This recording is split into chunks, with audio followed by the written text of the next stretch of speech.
சாப்பிடுவாங்க, தூங்குவாங்க, படிப்பாங்க, விளையாடுவாங்க. இதுதான் அவங்க வேலை.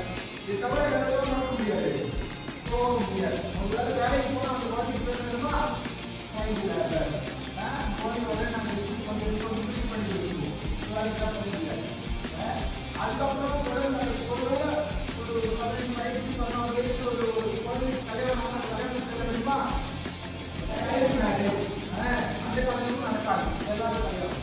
அதனால அவங்கள நீங்க எடுத்து கல்யாணம் நடக்க வச்சு இப்படி. அதான் நீங்க என்ன குழந்தைங்க குழந்தைக்காக நீங்க என்னதான் பண்ணணும், உங்களுக்கான என்ன மாதிரியான பாதுகாப்பு, என்ன மாதிரியான தேவைகள் இருக்கும். சரி, இந்த ஆபீஸ்ல இருந்து ஒரு உதாரணமான ஒரு நம்பர் இருக்கு. குழந்தைகள் அவசியம் உதவி ஒரு 6 கோடி இல்ல 60% 60% வந்து குழந்தைகளே கால் பண்ணிருக்காங்க. பிரச்சனை இருக்கு, தேவை இருக்கு, எங்களுக்கு நீங்க உதவி செய்ய முடியுமா, குழந்தைகளே கால் பண்ணிருக்காங்க. இந்தியா முழுக்க ஒரே நம்பர் தான். நம்ம தமிழ்நாட்டில் சென்னையில தான் 7 ஸ்டேட்டுக்கான ஹெட் ஆஃபீஸ் இருக்கு. சரியா? அது மூலமா தான் எங்களுக்கு வழக்குகள் வருது. சரி, அப்போ இந்த இதுல இருந்து என்னன்னா பதிவு பண்ணலாம் அப்படின்னா தப்பு. நானே சொல்லிடுறேன், தப்பு. எங்களுக்கு கால் பண்ணி தான் சரி. அந்த குழந்தை விசாரிச்சாங்க. குழந்தை சொல்லும் பாம்பே, எங்களூர் கல்கத்தா, எங்களூர் கர்நாடகா, எங்களூர் பெங்களூர், எங்களூர் வந்து தெலுங்கானா, அங்கிருந்து எங்களை கூப்பிட்டு வந்துடுறாங்க. அவங்க தானே எப்படி கூப்பிட்டு வந்தாங்க? டிராபிகிங் எனக்கு கடத்து ஒரு குழந்தைய கடத்து வந்து தெருவில் நிற்க வச்சு பிச்சை எடுக்கிறதுக்கு மகா புதுமையான விஷயம். இந்த காட்சி நம்ம பார்த்துட்டு ரொம்ப சாதாரணமா கடந்து போக கூடாது. ஏன்னா அவனும் நம்முடைய சகத்தோடனே, அம்மாவா இல்லையா? அவனும் நம்ம சகத்தோடனே தான் இல்லையா? அதனால அந்த மாதிரி நேரங்களை பார்க்கும்போது நீங்க என்ன பண்ணலாம், மற்றவங்களை கால் பண்ணலாம். இல்லையா? இன்னொரு விஷயம் சொல்லுவாங்க, டிராப் அவுட் அல்லது irregular ஸ்கூல் வராம இருப்பாங்க ஃப்ரெண்ட்ஸ். இவங்களுக்கு என்ன பண்ணலாம், நம்ம கால் பண்ணலாம். இந்த டிராப் அவுட் கொஞ்சம் கொஞ்சமா என்ன ஆகும் அப்படின்னா, டிராப் அவுட் அதுல போய் பார்த்தா நீங்க குழந்தைங்க விசாரிச்சு அவங்க மறுபடியும் ஸ்கூல் கொண்டு வருவோம். இதுக்கும் நீங்க கால் பண்ணலாம். இந்த டிராப் அவுட் அடுத்தது எந்த நகரத்துக்கு போகும் அப்படின்னா, அது எங்க போகும்னா, இந்த டிராப் அவுட் வந்து ரெக்கடிக்கா மாறும். அப்படின்னா போதை பழக்கத்துக்கு அடிமையான குழந்தையா மாறும். நிறைய வழக்குகள் நாங்கள் சந்திக்கிறோம். சும்மா தான் வீடு இருப்பான், அதுக்கப்புறம் பள்ளிக்கூடம் போக வேண்டிய ஆர்வம் இருக்காது. அதுக்கப்புறம் என்ன இருப்பான், அதுக்கப்புறம் கொஞ்சம் கட்ட பழக்கம் இருக்காங்கன்னு அவன் என்ன பண்ணிருப்பான், ரெக்கடிக்கா பண்ணிருப்பான்.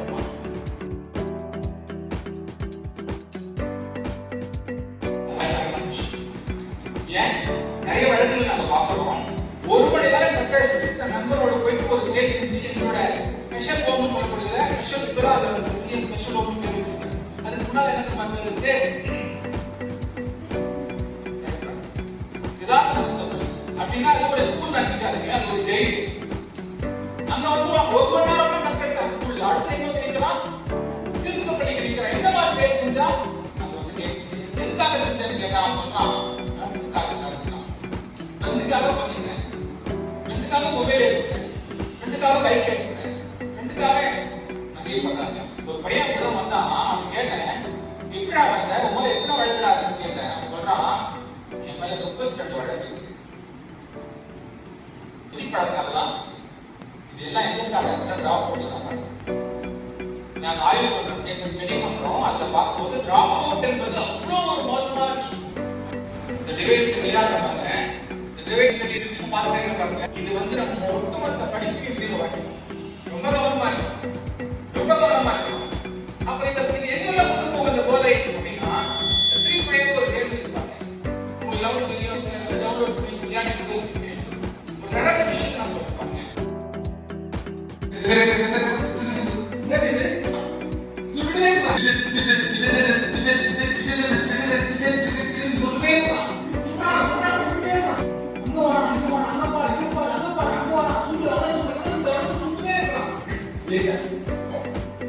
இது என்ன ஆகுது அப்படின்னா, அவனுடைய மைண்ட்ல ஏறி அவன் மனசுல போயிட்டு அவன் இதயத்துல போயிட்டு ரத்த நாளங்களுக்கு போயிட்டு அப்படியே பதிஞ்சு அவன் மைண்ட் என்ன சொல்றா, தேசம்தான் போயிட்டே இருப்பாங்க. என்ன பண்ணுது இது, ஏதாவது காப்பாற்றுமா? இல்லை. எல்லா வீட்டுமே ஒரு லக்கு இருக்குமா, அல்லது ஒரு முடிவு இருக்குமா, அல்லது அப்படியே தூங்குறான், தூங்கிட்டே இருக்கிறான். நல்லா அம்மாவா போராடி பார்த்து தூங்கிட்டாங்க. திடீர்னு என்ன நடக்குது அப்படின்னா, ஃப்ரீ ஃபயர் விளையாடி நல்லா எல்லாம் சுட்டுக்கிட்டு எல்லாத்தையும் விழுத்துக்கிட்டே தூங்குறான்.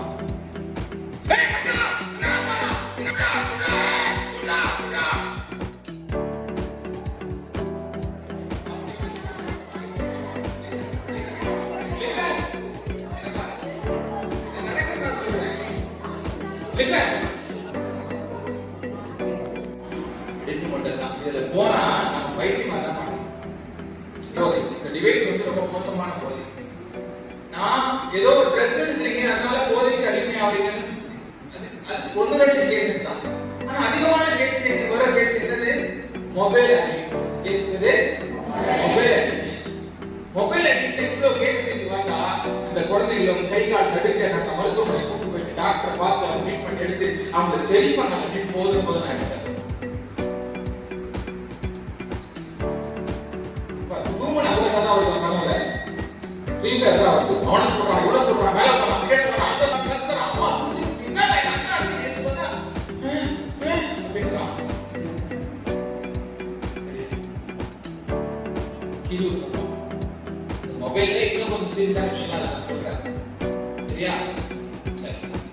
இதுக்கப்புறம் இந்த இதெல்லாம் ஒரு பக்கம் பார்க்கவே வரும். இதுல டிராப் அவுட் ஆகும்போது இந்த நிறைய பிரச்சனைகள் நம்ம சந்திப்போம். அதெல்லாம் போடாதீங்க, எஃப்ஐஆர்லாம் குழந்தைங்களுக்கு போடக்கூடாதுன்னு சொல்லி நான் ஃபைன் பண்ணி எஃப்ஐஆர் வெளியே எடுத்து அதுக்கப்புறம் அவங்க போங்க சொல்லி சமாதானம் கொடுத்து சமாதானம் கொடுத்து அதுக்கப்புறம் குழந்தைங்க ஸ்கூல் இல்லை இந்த மாதிரி ஆக்டிவிட்டி இதெல்லாம் இந்த மாதிரி செய்யறது நம்ம நிறைய விஷயங்கள் வந்து சினிமா பார்த்து ஃபாலோ பண்ணி நிறைய விஷயம் பாடம் பண்ணி இல்லையா பாடம் பண்ணி இல்லையா வள்ளுவர் சொல்லும்போது அறிவுடைய எல்லாம் உடைய அறிவு தான் எல்லாமே அவனுக்கு இருக்கும். இன்ஸ்டாகிராம் இதுல போயிருக்கும். இதுல போகும்போது நிறைய எதிர்காலம் பாதிப்படுறது தெரியல. ஆக்சுவலா நம்ம வந்து ரொம்ப சிம்பிளா வாழ்ந்துட்டு போயிடலாம். ஒரு ஷேர் போட்டி போடலாம். பாத்தீங்களா குடுக்கி எடுத்துக்காது. நான் சொல்றேன் நீ எவ்வளவு படிச்சு யார் லைக் பண்றாங்களா என்ன பண்ணும்? மெரைன் படிச்சு கப்பல் ஓட்டாள். நீ கப்பல் ஓடும் பேசுவியா இல்ல கை ஓடும் பேசுவியா? ஆட்டோ ஓட்டினா போதும் பேசுவியா? இப்ப சொல்லுங்க, நீங்க சொல்லுங்க சொல்லுங்க. லைட் தான் ஓட்டணும், ஏரோநாட்டிக் தான் படிக்கணும். அது கொஞ்சம் கஷ்டமான படிப்பு சொல்லுவாங்க. அதெல்லாம் ஒண்ணும் கிடையாது. பெண் பிள்ளைங்க ஓட்டாங்க லைட் சர்வசாதாரணமா பாத்துட்டீங்களா? சரிக்கு சமமா அவங்க லைட் போயிட்டே இருக்காங்க. நீங்க இருக்க லட்சம் இருக்கிற நாளைக்கு அமெரிக்கால இருக்கா? அமெரிக்காக்கு சாதாரணமா டெய்லி போயிட்டு வருவா? இத மாதிரி ரெக்கரிங்ல குழந்தை இருக்கு. ஒரு கேஸ் கட்சி நான் போய் பார்க்க போயிருந்தேன். அவங்க வீட்டுல இல்ல, ஒரு ஏரியால ஒரு குரூப்ல ஒரு கேங் இருக்கான். புடிச்சு கூட்டுவாங்க. போட்டு ஒரு குழந்தைக்கு நல்ல விஷயங்கள் யாராலும் இருக்கும்னு எனக்கு தெரியும். அப்போ பேசுவீங்க கேட்டேன், தம்பி உங்களுக்கு ஒரு ஆம்பிஷன் இருக்குல்ல, லட்சியம் இருக்குல்ல, அது என்னன்னு கேட்டேன். சொன்னா ஆமா சார் இருந்துச்சு, இப்ப படிப்பே வெறுப்பா இருக்குது.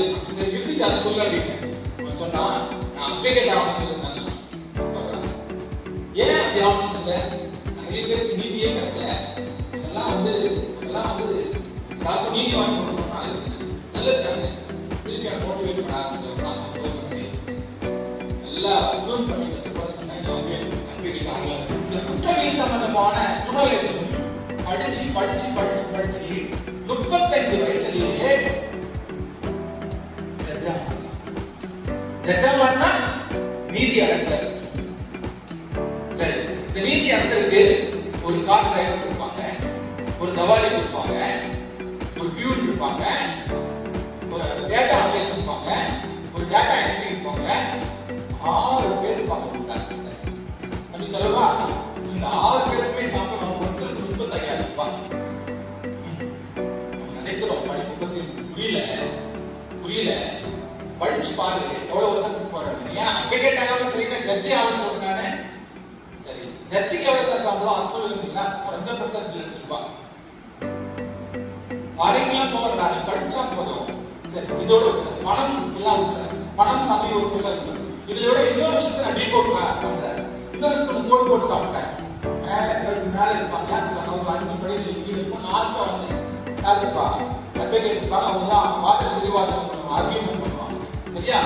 இப்போ ஆர்கியூமெண்ட் பண்ணும்போது ஸ்டார்ட் பண்ணும்போது எப்படி ஸ்டார்ட் பண்ணுவாங்க?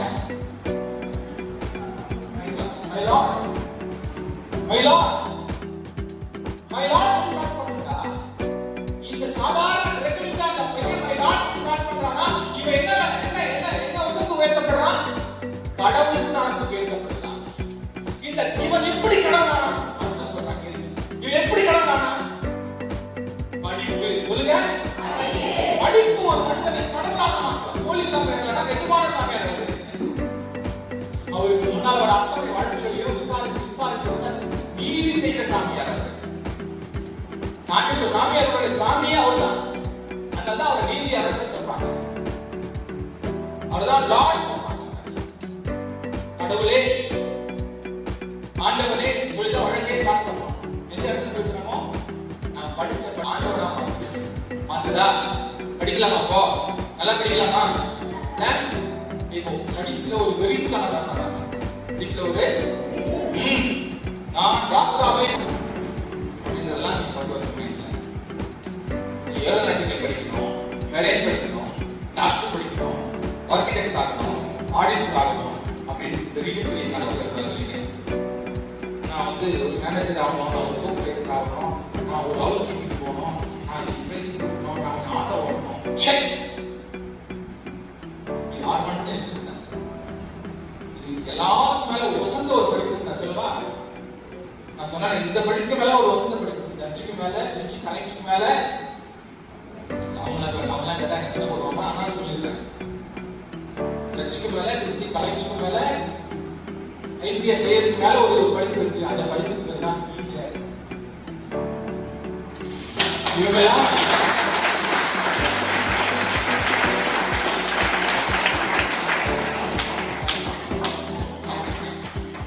இவ்வளவு பேரும் உருவாகி வரதுக்கு காரணம் என்னன்னா இவங்கதான். நம்ம அரசு இந்த பள்ளிக்கூட படிக்கிற பிள்ளைகளுக்கும் அல்லது குழந்தைகளுக்கும் ஒதுக்கின நிதி வந்து 47,000 கோடி.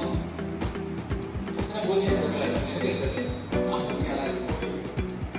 அதுக்கு மேல ஏன் உங்களை படிக்க வச்சா போதும், நீங்க நல்லவனா போதும், நாடு முன்னேறும்.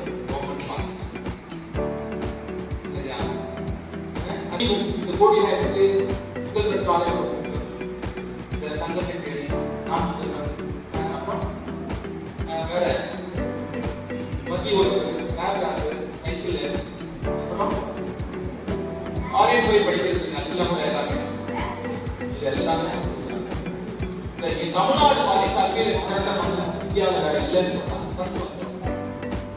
அதுலயும் பெண்கள் உயர்கல்விக்கு போற முதல் மாநிலம் நம்ம மாநிலம் தான். 54%. அவங்க இல்ல இல்லையா? அவங்க தான்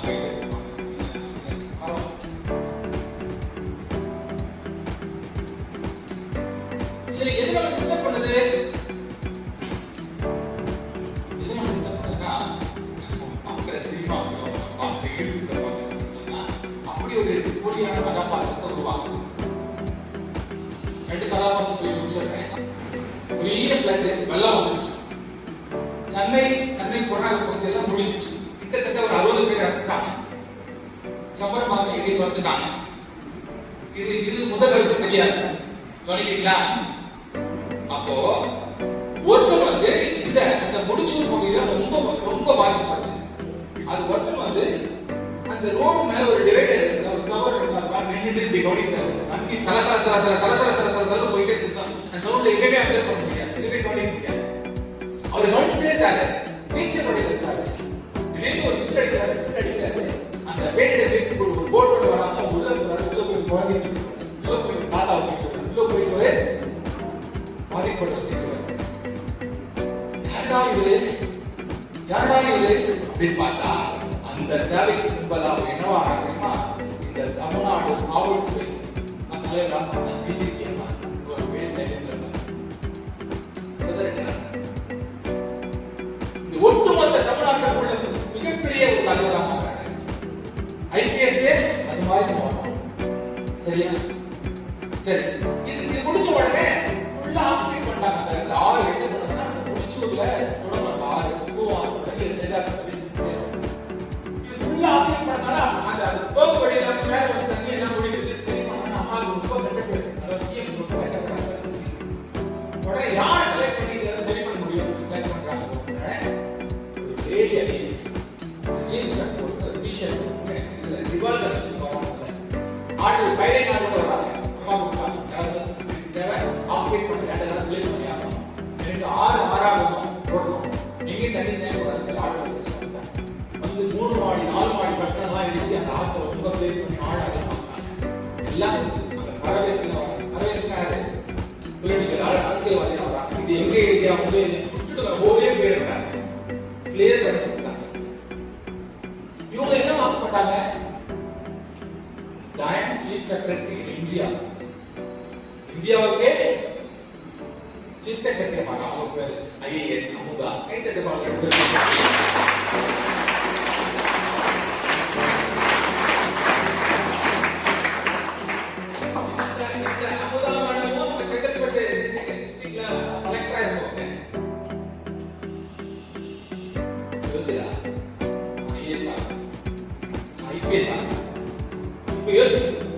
நான் சொல்றது இந்த ஒரு கதையில வந்து ஒரு 10 பேர் சுத்தி போற கதை கிடையாது. அப்படிலாம் ஏமாந்தாரு. அப்படிலாம் அடிக்கவே முடியாது. 2 பேர் ஒரு அடி அடிச்சு போட்டு போயிடலாம். அவர்கிட்ட 100 பேர் கட்டி எடுத்து வரா கத்தியெல்லாம் அசல் பண்ணி விட்டுறாங்க. போய் ஒரு லூஸ் சொல்லுது. நான் ஒரு தடவை சொன்னேன். அது யார் சொல்லுவாங்க எனக்கு? இல்லடா டேய் லூஸ் தான் டெலக்ட் சொல்லுவாங்க.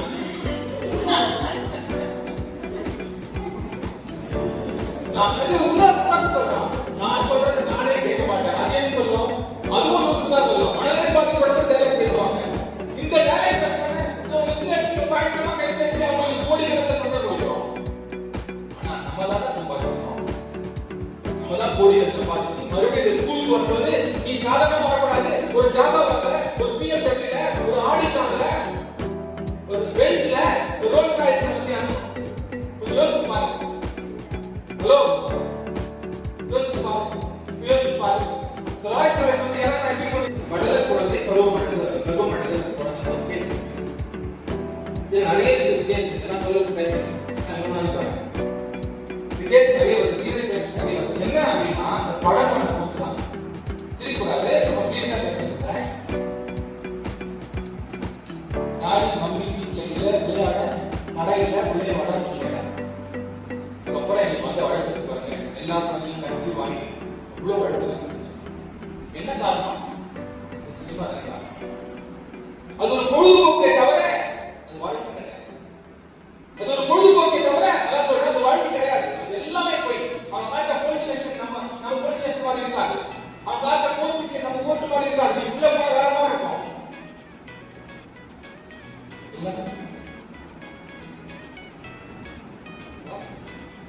பொழுதுபோக்கு அவ்வளவுதான். பொழுதுபோக்கு பார்க் போறோம், பீச் போறோம், மால் போறோம். அது மாதிரி ஊருக்கு போயிட்டு வந்து அது மறந்துடணும். நான் தான் நல்லபதி என்ன குப்பதான் போய்கிட்டு இருப்பாரு சொன்னாங்க. நான் வந்து எதிர்க்க பாவம் மாதிரி ஒரு ஐபிஎஸ் அமுதா வழக்கு ஒரு ஐஏஎஸ் அப்படின்னு ரியல் ஹீரோ பார்த்தேன். கண்ணுக்கு நேரம் பார்த்தேன். வரலாமா? சரி நான் சக்சஸ் போஸ்ட் போல வழக்கு அதாவது பாலியல் குற்றங்களிலிருந்து குழந்தைகள் பாதுகாப்பு சட்டம் போஸ்ட் ஆயிடுச்சு. 44 சட்டத்துக்கு ஆக்ட் அதுக்கு சொல்லல இந்தியன் உங்களை பாதுகாப்பு சொல்லி இதுல அன்டச்சபிள் செக்ஷுவல் அஃபென்ஸ் ஒன்று இருக்கு. 9th பிள்ளைங்க 10th போறீங்க அது முடிக்கும் எல்லாம் இப்பயே சொல்லிட்டு இருக்காரு. தொடாமலே பாலியல் இதெல்லாமே தொந்தரவு செய்யுது. செக்ஷுவல் ஹராஸ்மென்ட் சொல்றாங்க. பாலியல் தொந்தரவு என்ன மாதிரி? ஹாய் ஹலோ சைகை காட்டுவது, ஒளி எழுப்புவது, அதுக்கப்புறம் பின்தொடர்வது, அதுக்கப்புறம் கொள்ளை செய்வது, இதெல்லாம் இந்த ஆக்ட்ல வருது.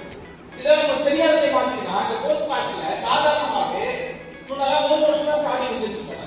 இப்போ 7 வருஷம் கிடையாது. நீ அவசரப்பட்டு ஏதாவது கையை காட்டி ஏதாவது ப்ரொபோஸ் பண்ணது ஒரு பேப்பரை கொடுத்து ஏதாவது மாட்டி போயிருக்கு. 6 வயசு 6வது படிக்கிற பசங்க எல்லாம் செய்ய ஆரம்பிச்சாங்க. அப்ப 90% சொல்லிருப்பாங்க.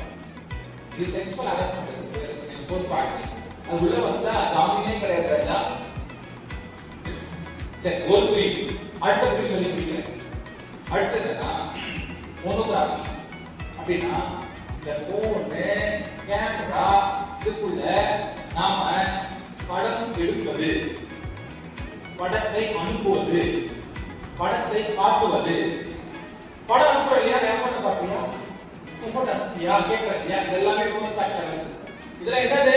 தொடாமலே அன்டச்சபிள் செக்ஸுவல் அஃபென்ஸ்ல வந்துடலாம். கவனிக்கணும். வாட்ஸ்அப்ல அனுப்பி மாட்டி போறீங்க, இவங்க அலர்ட் பண்ணி போறாங்க. போட்டோ எடுத்து போறீங்க, அதுவும் தப்பாயிடும். போட்டோ எடுக்கிறது தப்பு, போட்டோ அனுப்புறது தப்பு.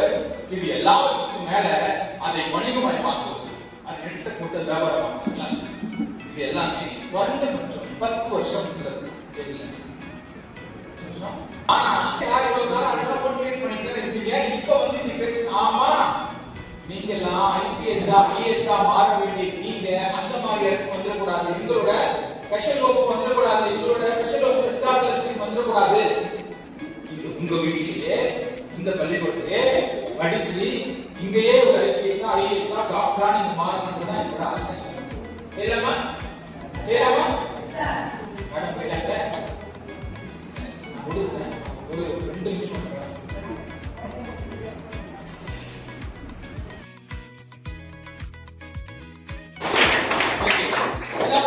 டவுட் என்ன இருக்கா? எனக்கு ஒரு சந்தேகம் டவுட் எதுனா சொல்லுங்க.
நீங்க ஒரு மாய உலகத்துல இருக்கிறீங்க. அந்த மாய உலகத்துல நீங்க பார்க்கிறது, கேட்கறது, செய்யறது எல்லாமே நிஜம் இல்லை. நிஜ உலகத்துக்கு உங்களை வாங்க அப்படின்னு ஒருத்தர் உங்களை கூப்பிட்டுருக்காரு. சரியா? அவர் நிஜ உலகத்துல இருக்கிற உதாரணங்களை சொல்லி நிஜ உலகத்துல என்ன நடக்குது அப்படிங்கறத சொல்லி இருக்கிறாரு.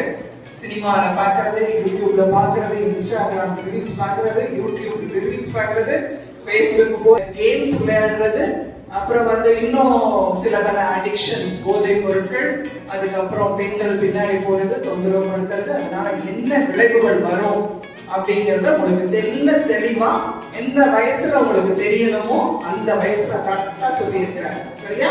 உங்க பெற்றோர்கள் கூட கொடுக்க முடியாத அறிவுரை, உங்கள் வீட்டை சேர்ந்த பெரியவர்கள் கூட உங்களுக்கு சொல்ல முடியாத ஒரு அறிவுரை. சரியா? நம்ம பள்ளிக்காக செங்கல்பட்டு கலெக்டரேட் ஆபீஸ்ல இருந்து உங்களோட நலனுக்காக வந்து இப்ப நீங்க வந்து எங்க இருந்து எங்க போயிருக்கீங்க அப்படின்னாக்கா டிராப் அவுட்ல இருந்து ஸ்டேட் ஃபர்ஸ்ட் போயிருக்கீங்க. அப்படிதானே? இர்ரெகுலர்ல இருந்து எங்க போயிருக்கீங்க? ஸ்டேட் போயிருக்கீங்க. 4 சப்ஜெக்ட் 3 சப்ஜெக்ட் ஃபெயில் ஆகிற ஸ்டூடெண்ட்ஸ் தான் இப்ப என்ன கனவுல இருக்கிறீங்க? ஐபிஎஸ் பைலட் ஆகணும், கேப்டன் ஆகணும் இல்லையா? அட்லீஸ்ட் ஒரு ஜட்ஜ் ஆகணும், லாயர் ஆகணும், ஆடிட்டர் ஆகணும் இல்லையா? சரியா? எல்லாருக்கும் பள்ளியின் சார்பாக, ஆசிரியர்கள் சார்பாக அவருக்கு மனமாக நன்றி கூறுகிறேன்.